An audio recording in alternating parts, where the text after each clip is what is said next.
just giving a brief overview of the journey to the point where I am now is that I think I've always been a seeker, like so many, wanting to make sense of it. Why am I here? What's it all about?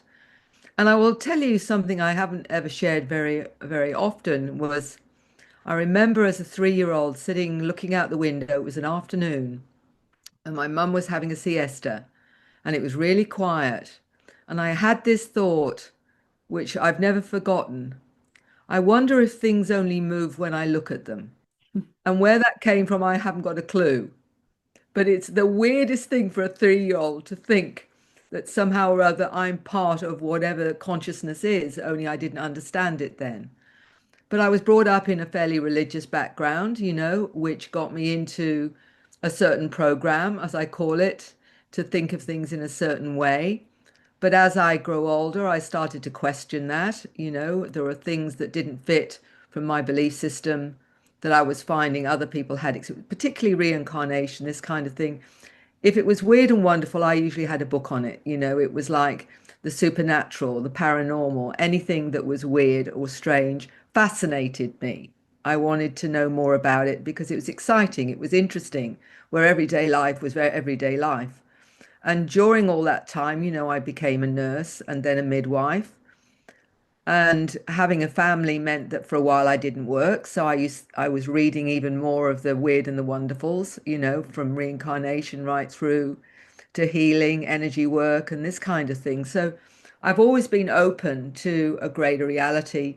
And although my mum was very religious, she always said it's all God, Mary, whether or not it's spiritualism or whatever. It's all God at the end of the day. She Yeah. had that kind of openness to it. So I had no problem with people that were psychic, mediumship, clairvoyancy, fascinated me. But the interesting thing was, I didn't realize that it was the capacity that everybody has. Only some of them are able to retain it more than others, but that's another story. So I got to a point where after having my family, I was introduced to counseling and asked if I would be a counselor at a medical practice. That opened me up to the possibility that healing can happen before you get a disease, which was fascinating to me. Can I help people before they manifest an illness or whatever? And so that's opening up a whole new ball game, which appealed to me after being in allopathic medicine. And it's just how can you fix things with very basic tools of knowing biology, whereas I realized there was a lot more to it than that. Came over to Australia and made a choice to be in counseling rather than go back into nursing.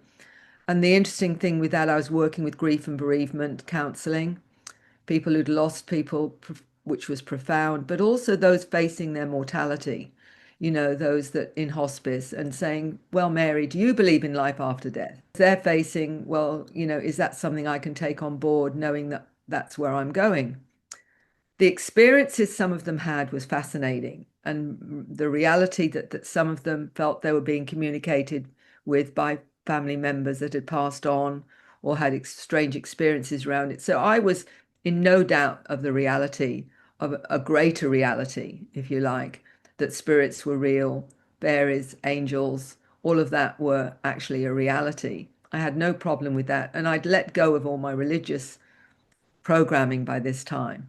And I was interested in reincarnation, so got did my certificate of uh, hypnotherapy and started in past life work as well as looking at other illness through hypnosis because that seemed to be a fabulous way of accessing the deeper awareness of individuals. And that was where, phobias, I found that I could help with phobias that came from other lifetimes and this kind of thing as well. All of that was really interesting. And then you get someone who says to you, I'm not looking human. I'm look like I'm a kind of grey being with 4 digits. I'm bringing one big object from one dimension to another. Oh, it's a planet, and we've just recalibrated it. We've messed its energy up. And then you start getting stories like that. I read Dolores Cannon's work, of course, never thinking I'd end up meeting her and becoming a friend and were, as both speaking in similar conferences. I never believed that would ever happen. And it did. We became really good colleagues and friends. But within all of that was my journey was expanding myself as well. That I realized, and I spent 3 years in a group where we did, if it was weird and wonderful, well, we did it. The startling thing for me was I never expected to be able to access that Mm. because I thought it was far too normal, far too um, grounded for me to ever touch that side of myself. And yet there it was happening. And that was when I realized everyone has the capability. We just get programmed out of it. But that's been vital in my understanding of when somebody comes to you. And I always remember Ellis, he's a dear friend of mine now, an author himself, he lives in England, came to me and said, Mary, I've heard you're open-minded.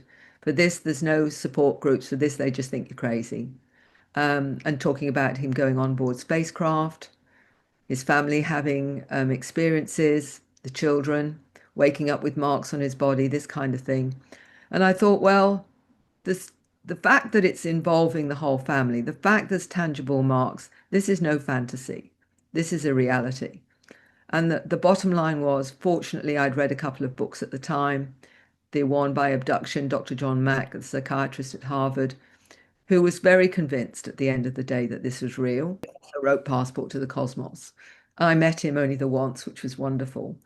But also Whitley Strieber's book. And those were my main ones where, you've got an experiencer like Whitley Strieber writing Communion, which is well known and a classic now, and the professional looking at this and saying, well, they're not crazy. And they were sort of my mainstay as more and more, within 2 weeks of Ellis turning up, another lady turned up at my doorstep having experiences, literally within 2 weeks. I'm Wow. thinking it's rare.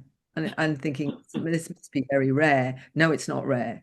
And then I suddenly realized I started up a support group and 12 people turned up, a city of just over 1 million at the time, and Mm. thinking 12 people, how many more are out there? Yes. And realizing that this was just the tip of the iceberg. And Mm. of course, since then, working with over 3,500 individuals globally.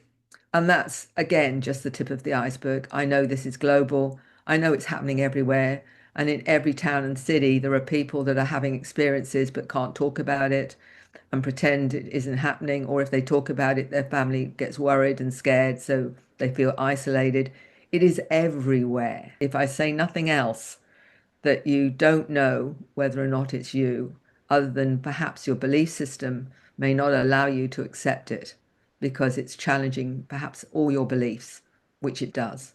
You call it like your inner connection, your inner experiences that are multidimensional, similar to like what mediums and channelers and healers, energy workers are experiencing. I believe you showed people how to do this at will. Is that correct? Yes, and the reason it's been so important is because for many people, when they start to realize they're having contact, that also activates many of their multidimensional abilities again.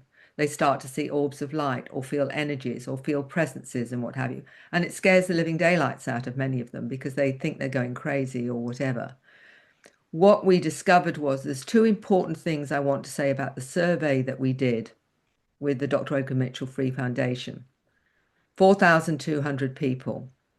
And one of the fascinating things was that 85% of them had a psycho-spiritual transformation after contact.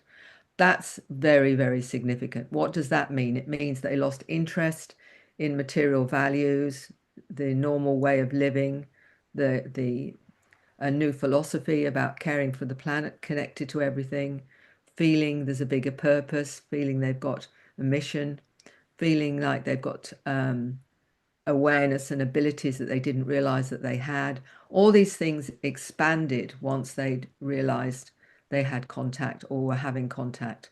And that's really why it's been important, excuse me, to say two things that I found I needed to do.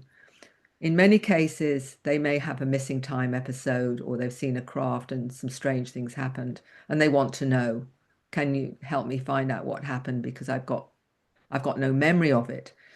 One of the ways you can do that is through hypnosis. You can take them into an altered state, take them to that particular time, and get them to access their subconscious, superconscious self and say, okay, what actually happened there? And the great thing with that subconscious is it records everything without bias. It doesn't edit, it just gives you whatever it is. And as long as you can keep left brain out of it to analyze and try and make some logical sense of it, you can actually get a pretty accurate, um, if you like, stream of information from that individual. For those that question hypnosis, I say this to them. Dr. John Mack, a Harvard psychiatrist, professor of psychiatry, said that information coming from your subconscious is more accurate than conscious memory. What conscious memory does is actually edit out anything it doesn't like, it doesn't fit in with what they think is okay. Whereas the subconscious doesn't care whether you believe in multidimensionality or not, or other dimensions. It just shows you them. So you either accept it or you don't. The other way of working for some has been more useful is the techniques I learnt when I was within this group of wonderful souls for about 3 years. Two of them were clinical psychologists. So I thought, well, if I'm going crazy, I'm going crazy in good company. Um, you know, uh, we all did the whole gamut of everything. And so from that, I learned how to understand how it works. And so I'll say to somebody, we can do hypnosis, or we can work with your awareness quite consciously. We can open that part of you up to understanding how it works so that you understand the difference between left brain, which is your conscious self, your right brain, which is your multidimensional self, and whether or not you're imagining it. Because the big issue for most intuitives even is, did I imagine that? Or was it actually accurate, what the information that I get through? And I explain the difference. And once they have that understanding, then it clarifies a great deal because then they can start trusting the information as it comes in. So my answer, what I say to them is left brain, you think before you speak. Right brain, you speak before you think. Because the thinking alters the data. And once they know the difference, it's easy, isn't it? Then you can start trusting that and working with that. But obviously, the more you work with it, the more confident you're going to get. So I can give them the tools to continue getting answers and understanding by working with them to show them how to do that. Or I can do hypnosis, where they're always going to rely on someone else to facilitate that. So I'm saying you've got a choice. You can go one way or another. Which way do you want to go? And they may choose to give a bit, try both to start with, and see Mm. how they go. The important thing is we're having contact. And these beings want us not just to take the downloads, which everyone starts to get, whether it's symbols, language, information, whatever. You can choose to do that as a download. But if you want to be fully cognizant of what's going on and to check things out, which I believe you should do, because I've always been taught to question, Mm. you can go back to them and say, well, explain this more to me. I don't understand what you're trying to say to me here, or show me in another way. So you're able then to question and get more understanding. And from that, you can expand even more your connection and your contact to whoever it is, whatever that source is. So who is that source? Is that source your higher self, superconscious self? Or is that source an intelligence that's with you, which you can call your guardian angel? You can call it an ascended being, a light being, it doesn't really matter. They'll show you a form that they want you to connect to, Mm. and it isn't always doesn't always look human, which always blows them away. Everyone expects to see a Tibetan monk or a North American Indian, as their guide or whatever. They don't expect to see a mantis being or a blue being, or whatever. And that's always amuses me a little bit, when they're saying, the feet are blue. Right, let's see what I think, oh, that's interesting, isn't it? It's giving people the confidence in themselves to Yes. access their own truth. Finally, the only way it's not for me to give them the answers. It's Hmm. for them to know they have the answers and they have an access to those answers. And it's up to them to make sense of it, not for me to give them what I think, because what I think doesn't matter. What matters is what they think ultimately and how they want to interpret it. It looks like for the most part they're not a threat, and this is actually like an invitation. And I've also heard you talk about human orchestrated abductions. Mm. So just overall, take this however you think it makes sense, but I would love to talk about just what we're seeing in the sense of it does seem like this is non-threatening. This is actually to help us and assist us, but that there is this kind of other side of I it. think it's very important to realize there are agencies that have their own agenda, and it's certainly not for the well-being of most of humanity. The bottom, there are, it appears to be very, very complex.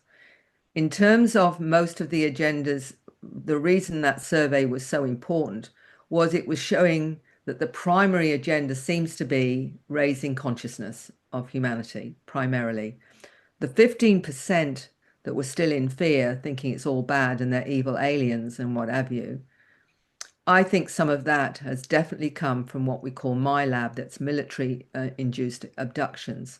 Now, for those that are not aware of that, there are parts of the military, black budgets and what have you, where they abduct people. They have the technology to abduct people in the same way that the ETs do.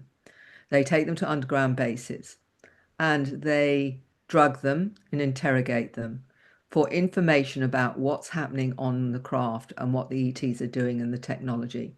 So it's their way of gaining information. But the trauma of that is they wish, for the most part, for those people to believe it's ET when in fact it's not. It's actually the military. They have programmed life forms, which means they can create these beings that look like ETs underground, and that is also reinforcing, well, this is ET, it isn't human or whatever.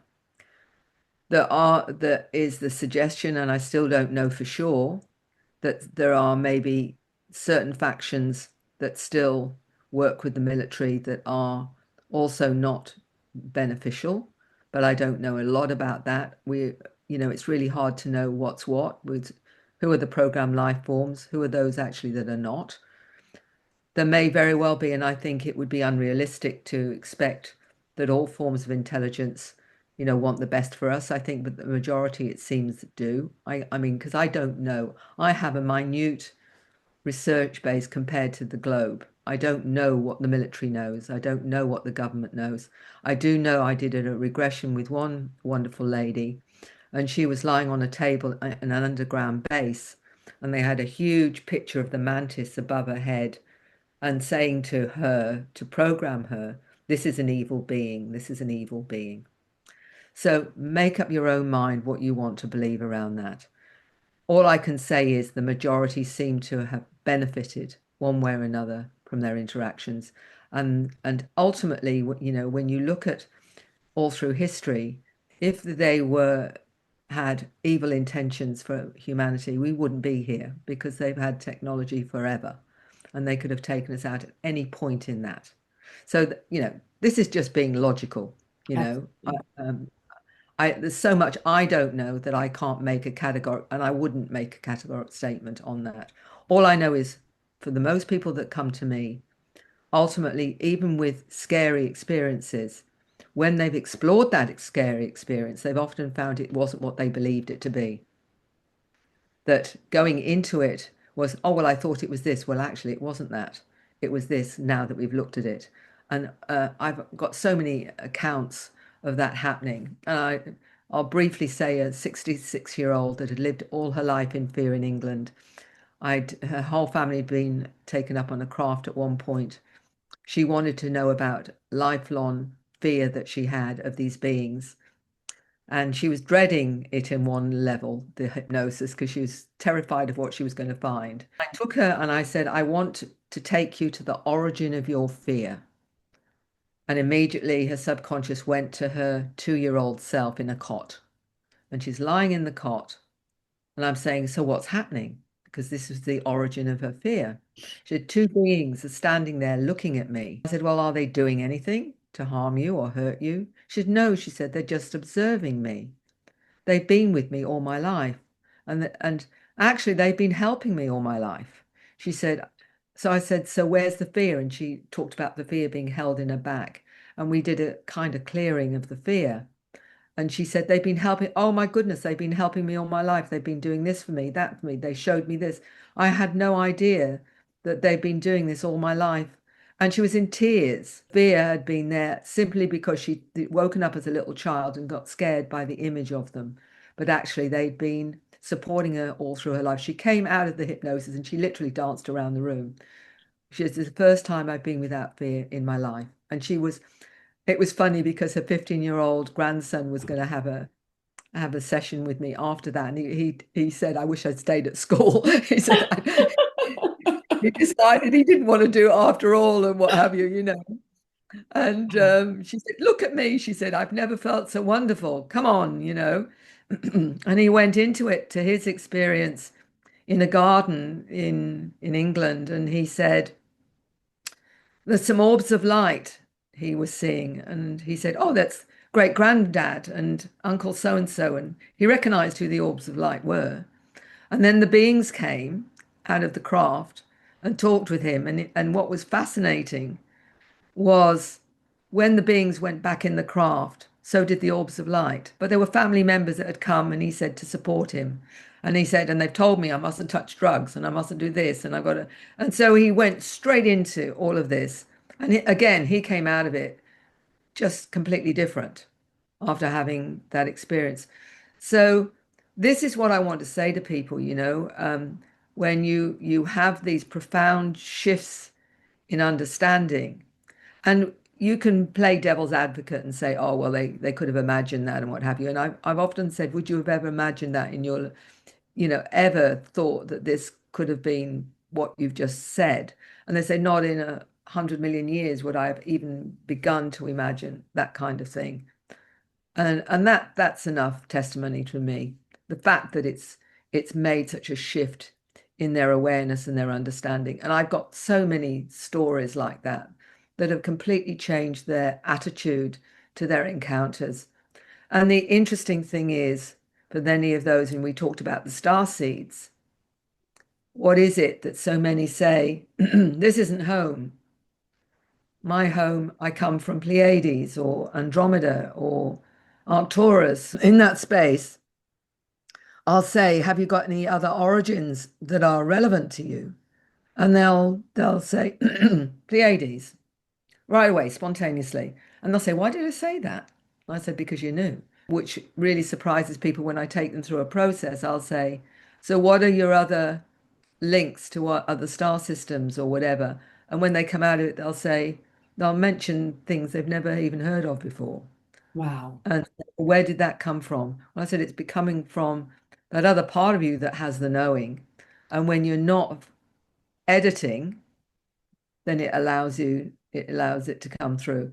Because the important thing to remember here is, what is imagination? Imagination is not the same thing as bringing in multidimensional information, because multidimensional information comes in spontaneously, instantly. Whereas with imagination, you have to think of it to create it.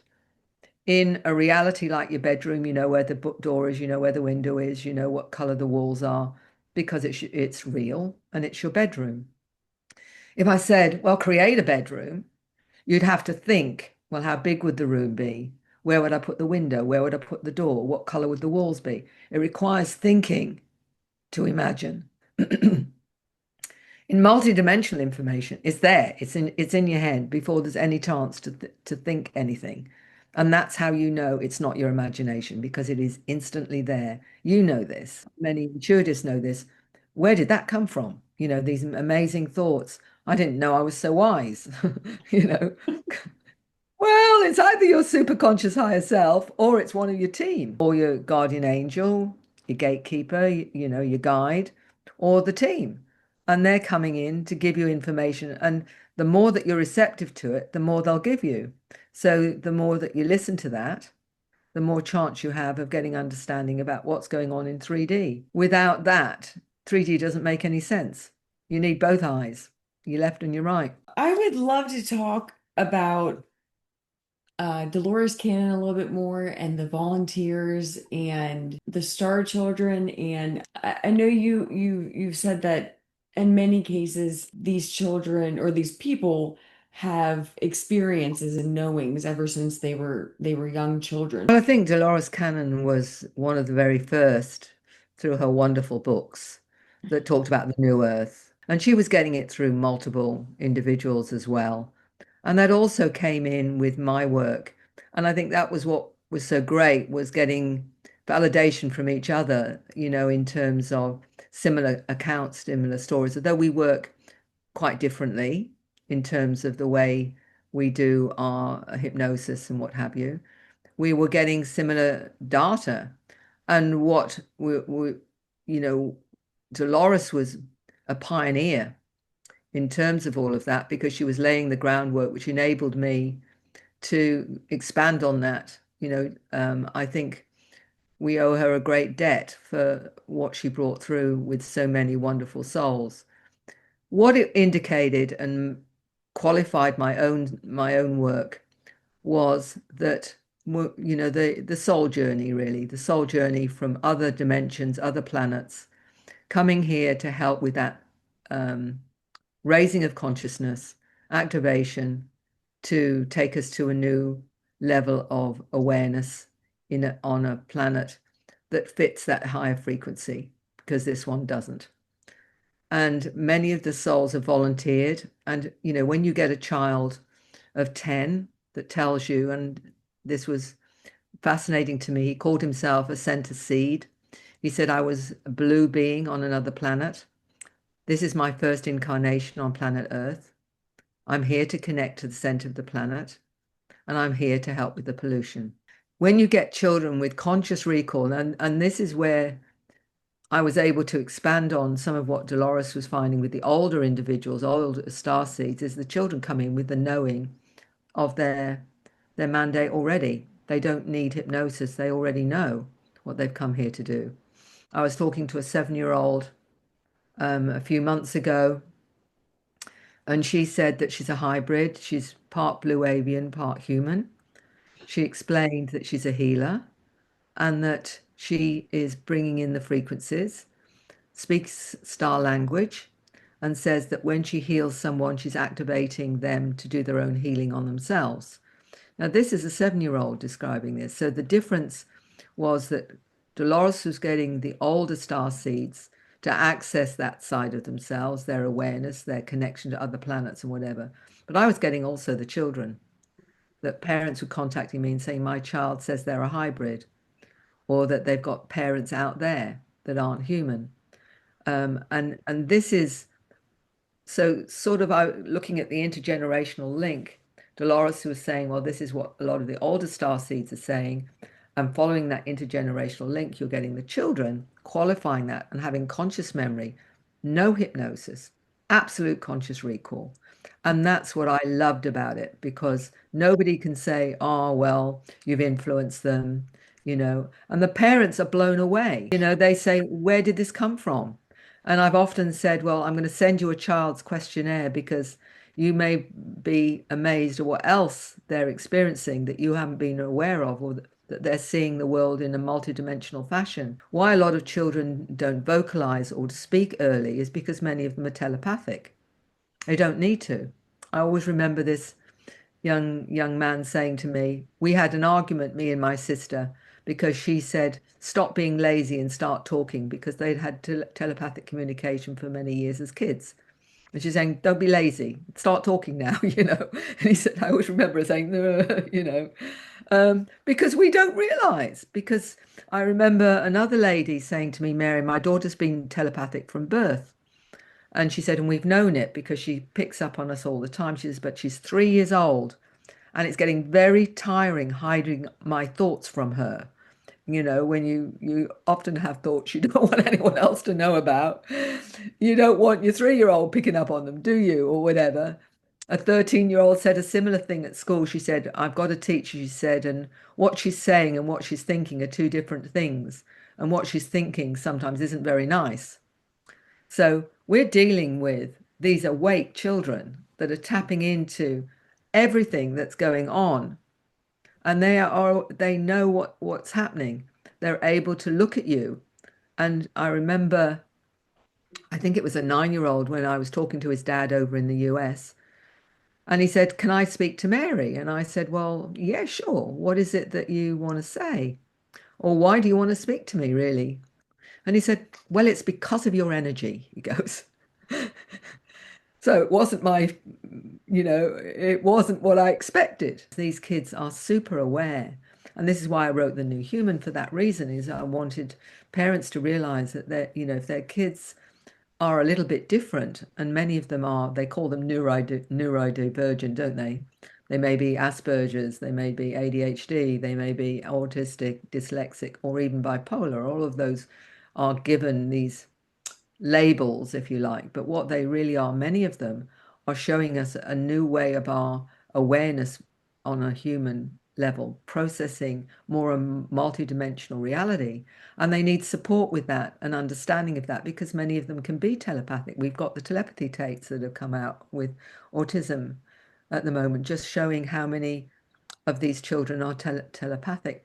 Nobody has any idea that this is why they struggle so much because they're tapping into the energies around them and the thoughts around them.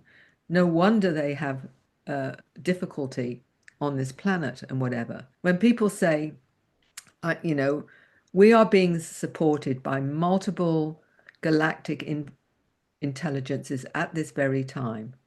And how are they supporting us?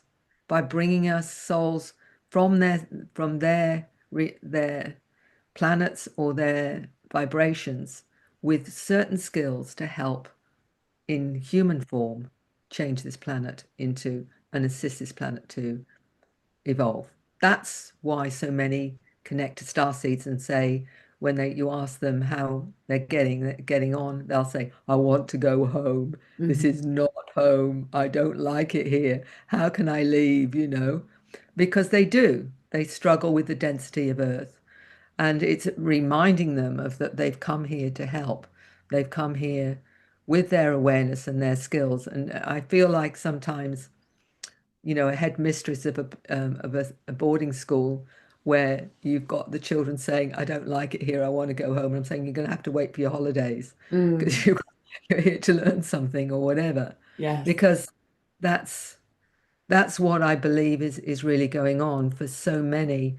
But the worst is the isolation. The worst for them is nobody seems to understand and them feeling like there's that they can't be themselves. And that is one of the biggest ones and I'm talking about older star seeds particularly, as well.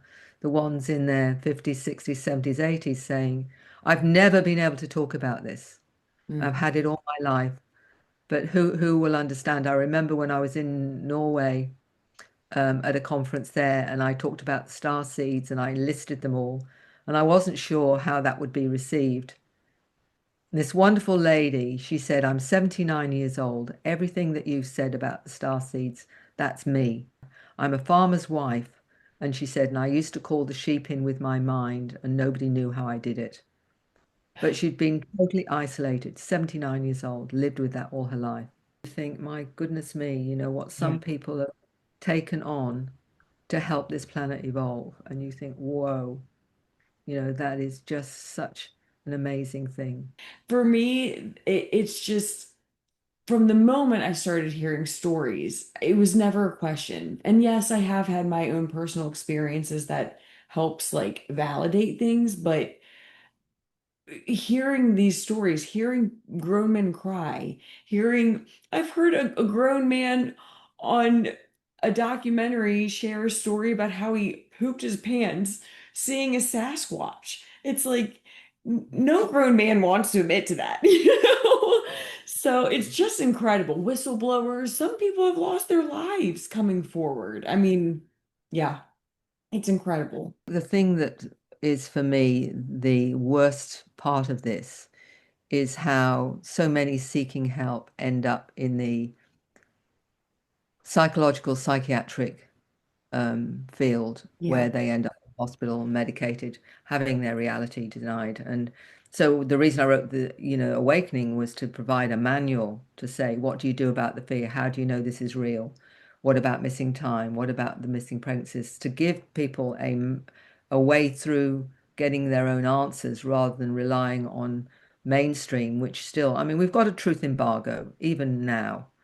Yeah, they're sort of saying there's lights in the sky and they're not quite sure what they are, as usual, lying through their teeth. Disclosure's got to happen from the ground up, and podcasts like this are so vital for that because it's giving people permission to own their truth and own their experiences. I've had so many damaged by mainstream treatment when they've owned the fact that they've had these experiences and whatever. That has to change. Hmm. That has to, the sooner we get the truth out so that this stops this happening. And people can connect and not feel isolated and alone anymore because family often can be supportive or try to be, but they're often scared. They don't know the truth of it. They're worried maybe their family member is perhaps going a bit crazy or whatever because of the denial that's been there for over 100 years or whatever.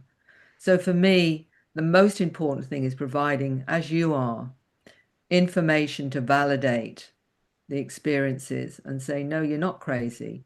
This is your reality. It's real.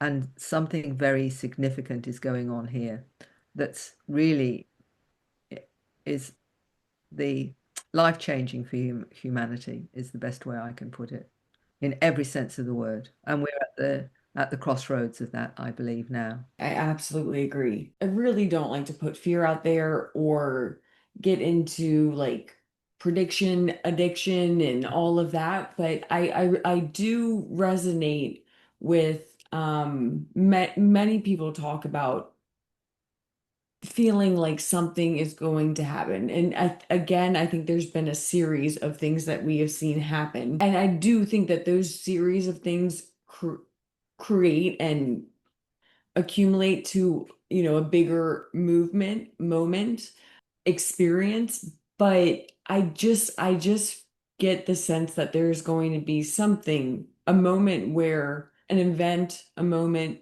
something that just it shakes us. We won't be able to deny it, and it will kind of change everything. I think you're tapping into what so many are tapping into, and I talk to many of those that are aware, intuitively aware, and connecting to what's happening on the planet and talking about some kind of shift, some kind of event,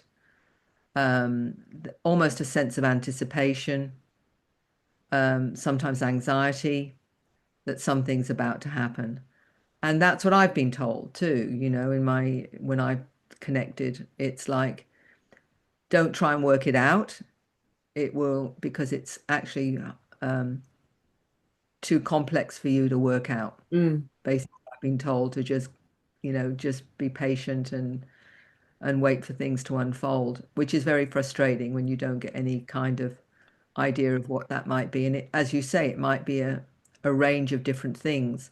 But the interesting thing you said, and I have been told the same, is that it will leave people in no doubts of the reality of all of this. That will be, there won't be any more, did it happen? Is it real or whatever?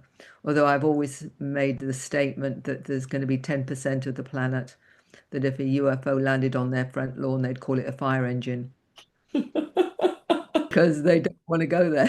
Yes. There's always going to be those that whatever you show them, they ain't going to go there. So Yes.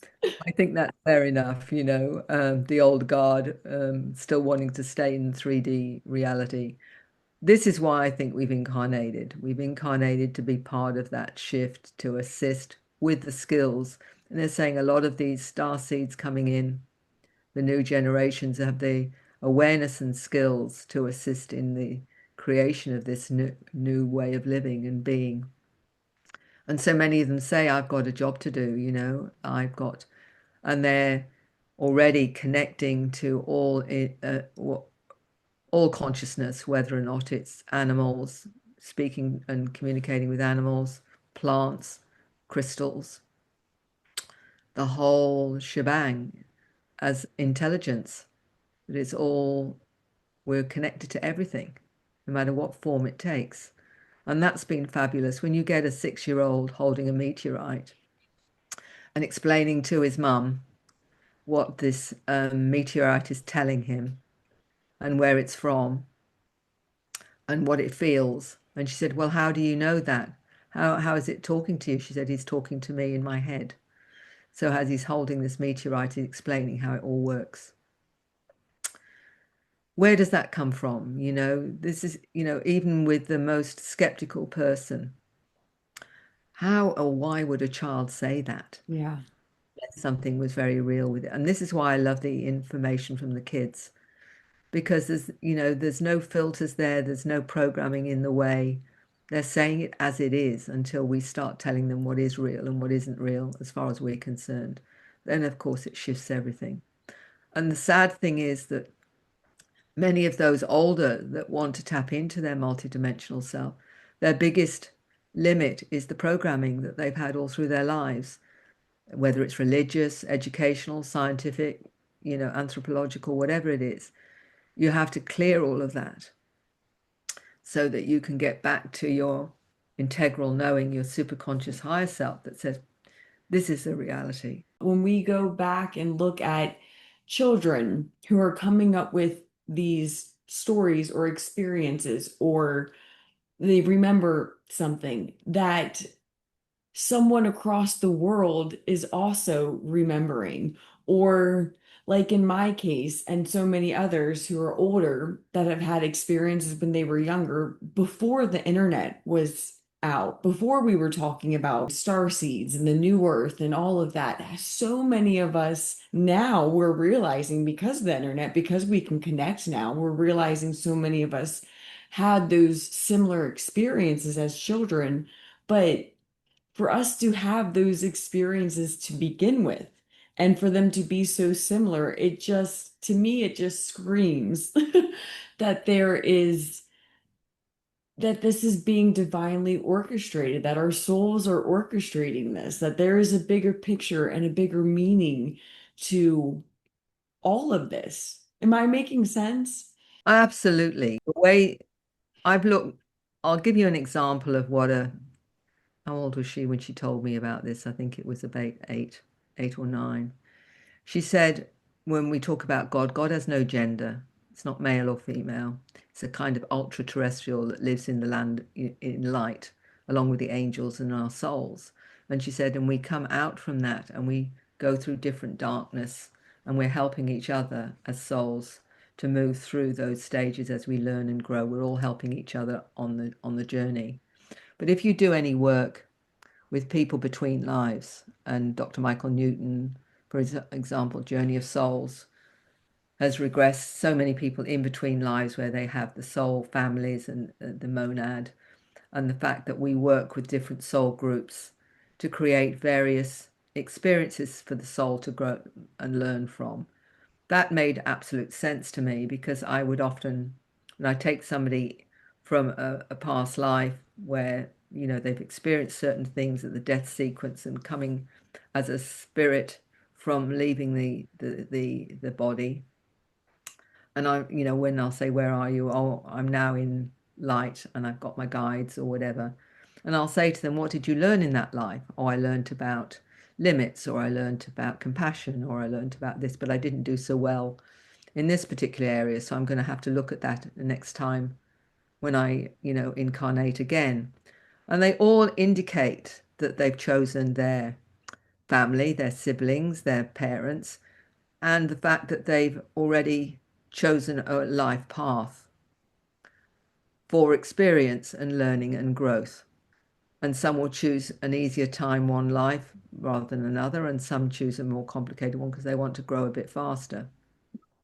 And when we talk about, so for me, the way that I've understood that is the free will is more about our attitude to our experiences than we're choosing this or choosing that. In other words, we can choose to see it as a victim, or we can choose to see it as a way through and growth for the soul. There's your choice. Which way do you want to go with that? That's how I see free will, and that everything ultimately is orchestrated by our soul. Our soul is saying, yeah, this, I'm going to have an adventure on planet Earth. I'm going to experience this. I've picked my team. who are often part of the soul mandate. One of the interesting things when I've taken somebody into a past life, and I sometimes get them to sit around the table and have a meal together with whoever it is in that lifetime, whether it's medieval times and whatever. And they say, "Oh, I've got three brothers and a sister and mum and dad, and we're sitting at a little wooden table." And I'll say to them, "I want you to look into the eyes of your dad." And I'll say, "Do you recognize who that is?" And they'll go, "Oh, that's Uncle Joe from this life." And then I'll get them to look at maybe one of the children, and they'll say, "Oh, that 5-year-old, my brother in that life, he's my mum." So they're connecting from this life to those back in that life, as realizing it's all connected, that the souls are all connecting with each other and they're giving each other different life lessons. That makes a lot of sense to me.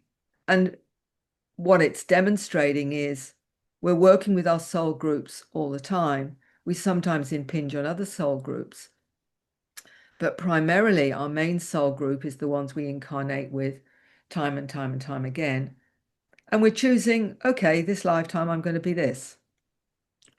That lifetime I'm going to be that. Whether or not I'm correct, that's what my research is showing. And that's what makes sense to me at this time, unless something else comes in and I have to reappraise what I think I believe. But that's what happens in life, isn't it? You think you've got a handle on things, and then something else comes in and changes all of it, and you start again. But that's where it makes the most sense to me. If this resonates with you, just know you're not alone. There are not only thousands and millions, but billions of people out there having experiences just like you. They may interpret it differently or whatever. You're not alone. You're everywhere, literally everywhere. And everything is going to change soon. So if you're feeling alone and isolated, just know that's a temporary state, because soon everyone's going to come out of the space closet and it's going to be a completely wonderful change in understanding who we are, what we are, and where we've come from. And our connection to the galactic community is going to be magical.